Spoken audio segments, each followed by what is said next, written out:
ago today, King Philip III of Spain signed an order, which was one of the earliest examples of ethnic cleansing. At the height of the Spanish Inquisition, King Philip III ordered the expulsion of 300,000 Muslim Moriscos, which initiated one of the most brutal and tragic episodes in the history of Spain. Contrary to conventional wisdom, it was ancient Africans that brought civilization to Spain and large parts of Europe, and not the other way around. The first civilization of Europe was established on the Greek island of Crete in 1700 BC, and the Greeks were primarily civilized by the black Africans of the Nile Valley. The Greeks then passed on this acquired culture to the Romans, who ultimately lost it, thus initiating the Dark Ages that lasted for 5 centuries. Civilization was once again reintroduced to Europe when another group of black Africans, the Moors, brought the Dark Ages to an end. When history is taught in the West, the period called the Middle Ages is generally referred to as the Dark Ages, and depicted as the period during which civilization in general, including the arts and sciences, laid somewhat idle.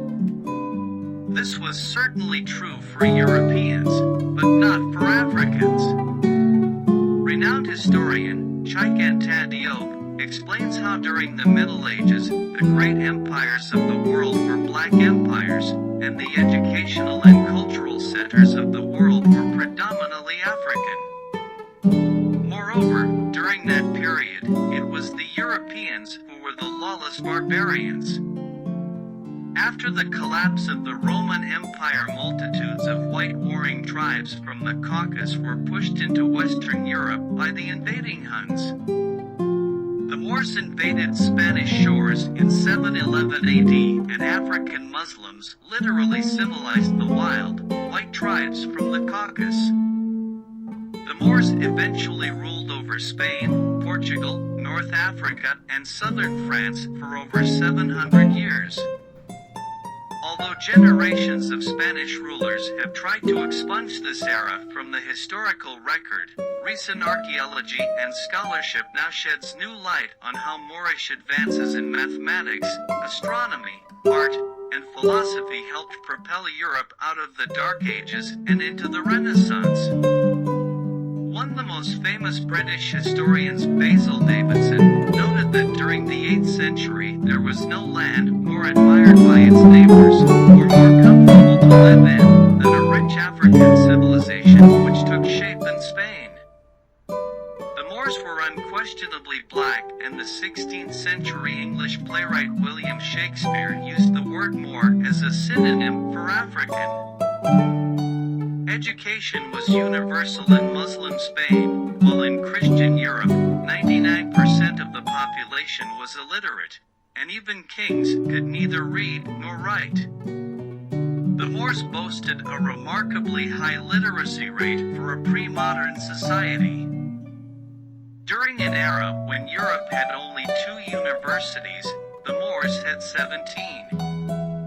The founders of Oxford University were inspired to form the institution after visiting universities in Spain. According to the United Nations education body, the oldest university operating in the world today is the University of Al-Qarawiyyi of Morocco, founded during the height of the Moorish Empire in 859 AD by a black woman named Fatima al-Fihri. In the realm of mathematics, the number 0, 0, the Arabic numerals, and the decimal system were all introduced to Europe by Muslims, assisting them to solve problems far more quickly and accurately, and laying the foundation for the scientific revolution.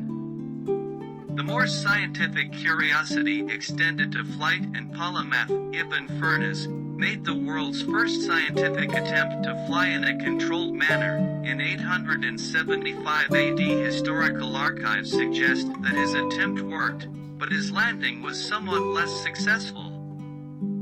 Africans took to the skies some 6 centuries before the Italian Leonardo da Vinci developed a hang glider.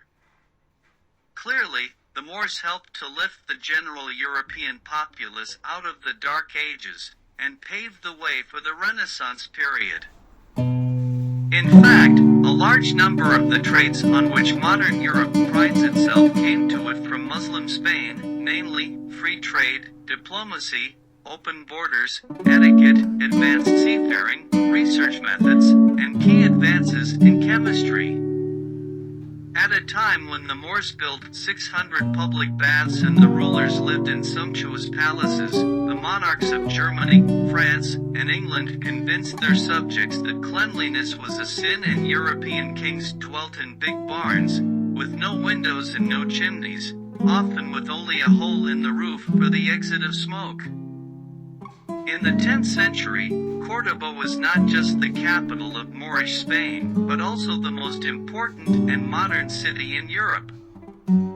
Cordoba boasted a population of 500,000 and had street lighting, 50 hospitals with running water, 500 mosques and 70 libraries, one of which held over 500,000 books.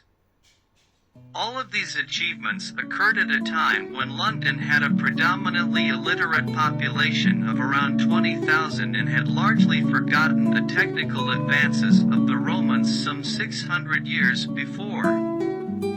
Street lamps and paved streets did not appear in London or Paris until hundreds of years later. The Catholic Church forbade money lending, which severely hampered any efforts at economic progress. Medieval Christian Europe was a miserable lot, which was rife with squalor, barbarism, illiteracy, and mysticism. In Europe's great age of exploration, Spain and Portugal were the leaders in global seafaring. It was the Moorish advances in navigational technology such as the astrolabe and sextant, as well as their improvements in cartography and shipbuilding, that paved the way for the age of exploration. Thus, the era of Western global dominance of the past half-millennium originated from the African Moorish sailors of the Iberian Peninsula during the 1300s. Long before Spanish monarchs commissioned Columbus' search for land to the west, African Muslims, amongst others, had long since established significant contact with the Americas and left a lasting impression on native culture. One can only wonder how Columbus could have discovered America when a highly civilized and sophisticated people were watching him arrive from America's shores. An overwhelming body of new evidence is emerging which proves that Africans had frequently sailed across the Atlantic to the Americas thousands of years before Columbus and indeed before Christ. Dr. Barry Fell of Harvard University highlights an array of evidence of Muslims in America before Columbus from sculptures, oral traditions, coins, eyewitness reports, ancient artifacts, Arabic documents, and inscriptions.